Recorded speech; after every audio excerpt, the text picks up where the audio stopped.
What is a superhero? Is it someone with X-ray vision? Is it someone who can fly or has super strength? I think a superhero could be a regular human, even an old human. My superhero was my grandfather, Pop. Pop was awesome. Growing up, I really did think he was a superhero. Even at 70 years old, he could do things I couldn't do right now. He could climb trees, lift bales of hay, hurdle 5-foot fences, and so much more. But this wasn't what made him my superhero. My parents and I went to his house every Sunday morning. We would get there, and he'd always be sitting in his rocking chair with his huge white German Shepherd Mozo right by his side. When he was outside, he was always smoking his pipe. For some reason, I thought that was the best smell in the world. To be honest, it probably smelled like every other pipe, but it was special to me. When he would see me walking up, he'd always say, "Hi, buddy." And I'd run to his lap and say, "Hi, Pop." He would tell me all sorts of things. He taught me about the animals. He showed me how his tools worked. He told me that the Easter Bunny lived next door and I should go ask him for a chocolate egg. Many times he would tell me stories about his childhood. His childhood was much different from mine. Pop was born right before the Great Depression. They were homeless for much of his early childhood. His family would go several days without food or water. Once the Great Depression was over, his whole family, brothers, sisters, and all, got jobs to help out the family. At 10 years old, he worked as a busboy at a local restaurant. He wiped tables and cleaned dishes from morning to night. Before he arrived in the morning, he had a newspaper route that he had to follow. From 10 years old until he was 65, he worked. He always worked different jobs, doing different things. He was a busboy, tobacco farmer, corn farmer, truck driver, and even a bartender. He did whatever he could do to try to provide a life for himself and his family.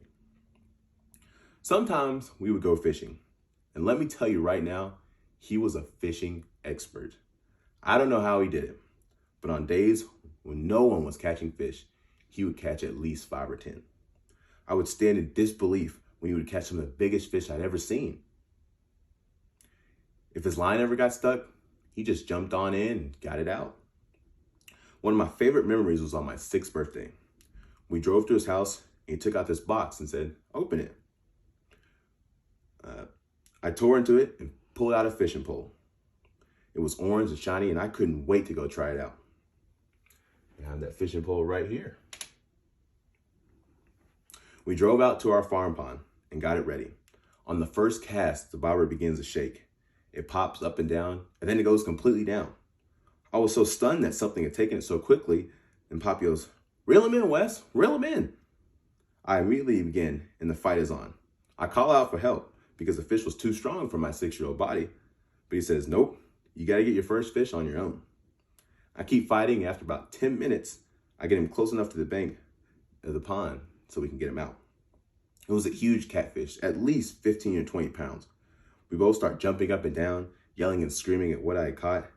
And he goes, "You gotta hold him up." So I pick him up and hold him for everyone to see. Since then, I've been forever hooked on fishing. And to this day, I still use the same fishing pole that he gave me. It's like every time I use it, he's right there next to me, smoking that big old pipe and saying, "Hi, buddy." From all these experiences with Pop, it taught me one very important lesson. It taught me that family is always number one. No matter what's going on in the world, you always have your family on your side. Growing up, Pop literally had nothing but his family. They had to work together and lean on each other for help. Each person was just as important as the next, and hard work was the only way to make sure that they made it. Many times, in Pop's life, he could have just given up, but he wanted what was best for his own family and for his family to never have to worry about the things that he had to. He wanted my father to grow up in a world where they would be happy and have all the possibilities at their fingertips.